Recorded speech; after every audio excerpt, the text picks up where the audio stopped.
संग्रामी किसान समिति की तरफ से आज के सभा के आयोजक और जो सभी संगठन से जो साथी मौजूद है, सभी को क्रांतिकारी अभिवादन के साथ बात शुरू करना चाहूँगा। और शुरू करते हुए एक सावधानी के साथ भी शुरू करना चाहूँगा कि हमारा जो संगठन है, हमारा मूल अनुभव पश्चिम बंगाल के दक्षिण इलाके में काम करने का रहा है। और पश्चिम बंगाल में अगर किसान आंदोलन का बात करें तो किसान आंदोलन का पहचान समाज में एक हिसाब से जमींदार विरोधी आंदोलन के हिसाब से रहा है, जमींदारी के खिलाफ आंदोलन के हिसाब से रहा है।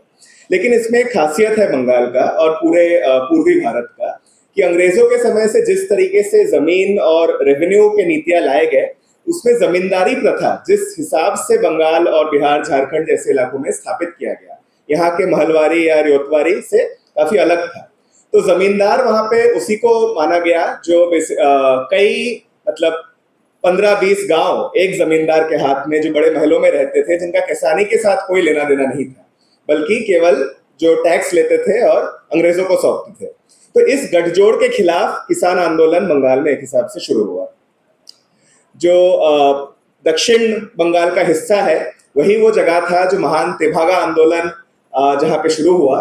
जो हिस्सेदारी था, जो बाटेदार थे, वो जो अपना फसल का भाग जमींदार को देते थे, उसको बचाने के लिए आंदोलन तेभागा में शुरू हुआ था कि 1/3 ही केवल दिया, मतलब 2/3 के जगह केवल 1/3 फसल दिया जाएगा। इस मांग के साथ आंदोलन शुरू हुआ, जो जल्दी ही जमीन के पुनर्विभाजन के मांग में तब्दील हुआ।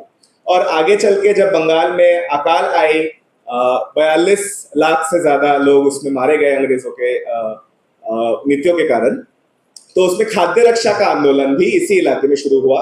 महिला आत्मरक्षा समिति का गठन इस इलाके में हुआ।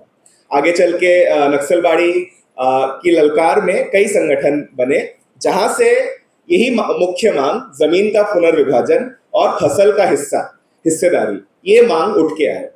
हमारा भी संगठन इसी आंदोलन के दौर में 1980 के दशक में शुरू हुआ, संग्रामी किसान समिति के नाम से।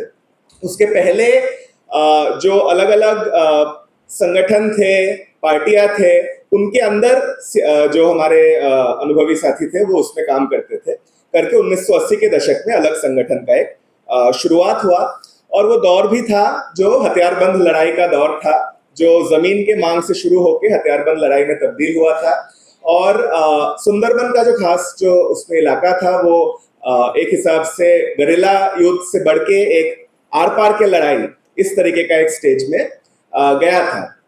लेकिन साथ में एक बदलाव भी उसी दौर में शुरू हुआ और आंदोलन का चरित्र भी एक हिसाब से बदल गया। एक हिसाब से 1980 के दशक में जो जमीन के पुनर्विभाजन का आंदोलन था, उस दबाव में जो लेफ्ट फ्रंट की सरकार आई, उन्होंने एक हिसाब से बाटेदार को जमीन का हक दिया, जो किराए पे जमीन लेके खेती करते थे, उनको एक हिसाब से उसका रजिस्ट्रेशन करवाया। तो मतलब किसी भी जो बर्गदार कहा जाता था, उनको बर्गदार को हटाने का उतना मतलब आसान नहीं रहा। तो एक हिसाब से उसमें जनता को एक फायदा पहुंचा। लेकिन उसी दौर में साथ में खेती का संकट भी एक हिसाब से बढ़ने लगा। जमीन आंदोलन के वजह से लोगों को जमीन तो मिला था, लेकिन जमीन अलग अलग टुकड़ों में बंटने लगा। आज किसी गांव में मुश्किल से ऐसा होगा कि 5 एकड़ तक का भी जमीन किसी एक इंसान के पास है, या 3 एकड़ 4 एकड़ पर भी 2-3 भाई मिलके काम कर रहे हैं, ऐसा एक स्थिति है।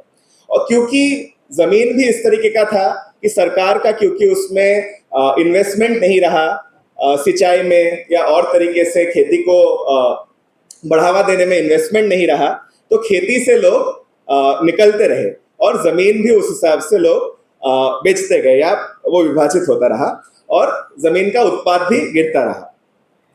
तो एक ऐसी स्थिति आई जहां पे और गांव के अंदर उस हिसाब से जमींदार के खिलाफ लड़ाई का माहौल नहीं रहा। 90 के दशक 2000 तक आते आते उस तरीके का आंदोलन का स्थिति और नहीं रहा। इसके अगर कुछ मतलब उदाहरण से अगर इसको रखूं, तो बहुत सारे जगह पे ये देखा गया कि खेत मजदूर के वेतन बढ़ोतरी का जो लड़ाई था, ये एक हिसाब से इसकी संख्या कम होती रही।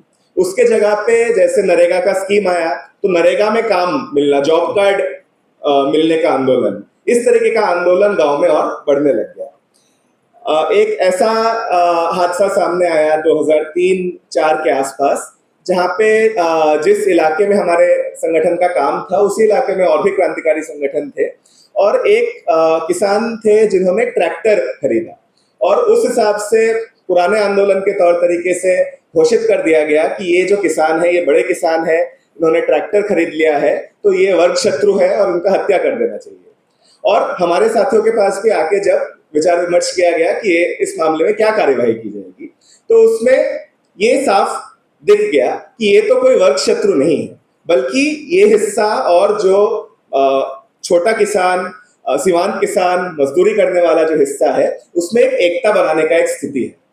तो उस हिसाब से काम करने का तरीका भी बदला और बंगाल में एक ऐसी खास परिस्थिति आई जहां पे आज के समय पे जो किसान सवाल है वो केवल किसान संगठन नहीं उठा रहे हैं, उसके साथ में पार्टियां भी जुड़े हुए हैं, या जो जन संगठन है, ग्रामीण गरीबों के या ग्रामीण मजदूरों के यूनियन है, ये भी एक हिसाब से किसान प्रश्न के साथ जूझ रहे हैं। हमारे जो सहयोगी संगठन है वहां पे मजदूर क्रांति परिषद, वहां से भी अलग अलग समय पे किसान आंदोलन से संबंधित कई सवाल उठाए गए, चाहे वो समय पे फर्टिलाइजर मिलने का सवाल हो, यूरिया के दाम को लेके आंदोलन हो, नहर बनाने के लिए आंदोलन, क्योंकि अभी भी एक बड़ा हिस्सा है जहाँ पे बारिश के ऊपर ही निर्भर है खेती, या बाढ़ आने पे, मतलब ऐसे कुछ गांव हैं खास करके सुंदरबन के इलाके में जहाँ पे साल में 3-3 महीने पानी माने फ्लड हो जाता है, और उसके खिलाफ मतलब बांध बनाने के लिए मांग उठने लगे। तो ये सभी एक हिसाब से बंगाल में आज किसान आंदोलन का एक मांग हिसाब से उठ रहा है। खास कुछ अंचल ऐसे भी है जहाँ पे आदिवासी किसानों का आंदोलन एक हिसाब से उठा है।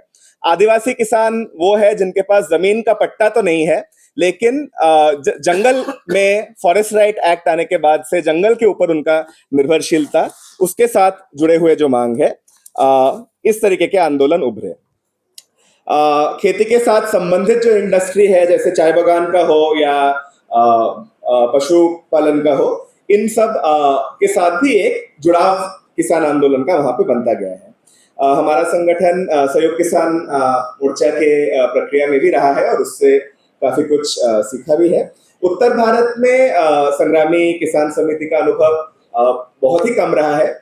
राजस्थान के हनुमानगढ़ जिले में एक आंदोलन का कुछ इतिहास रहा है। 2022 साल में वहां पे बिजली उपभोक्ता संघर्ष समिति का गठन हुआ था, जो बिजली के दाम बढ़ाए जा रहे थे, जैसे साथी स्मार्ट मीटर का बताए, उसी तरीके से वहां पर भी एक लंबा आंदोलन चला, लगभग 1.5 साल तक। जो बिजली के उपभोक्ता किसान ही थे वहां के, उन्होंने 1.5 साल तक वहां पे बिजली बिल नहीं भरा और बिजली विभाग के लोगों को भी घुसने नहीं दिया जब वो बिजली का लाइन काटने के लिए आए तो। और अंत में राजस्थान सरकार को मानना पड़ा और काफी बिजली बिल कम किया गया। हालांकि आज भी अडानी को बिजली डिस्ट्रीब्यूशन सौंप दिया गया है। और हाल ही में वहां पे नहर का पानी खींचने के लिए एक आंदोलन, वो भी एक बड़ा आंदोलन हुआ है, क्योंकि जो बराबरी से वो पानी एक हिसाब से गांव में नहीं पहुंच रहा था, इसको लेके आंदोलन हुआ है। तो हमारा अनुभव किसान आंदोलन में बहुत ही सीमित है। तो यहाँ मौजूद जितने भी संगठन के साथी बात रखे, हमको अनुभव से सीखने को भी मिल रहा है और एक उम्मीद भी मिल रहा है, और एकजुटता आगे और कायम हो, इसी उम्मीद के साथ आज हम यहाँ पे आए हैं। इनकलाब जिंदाबाद।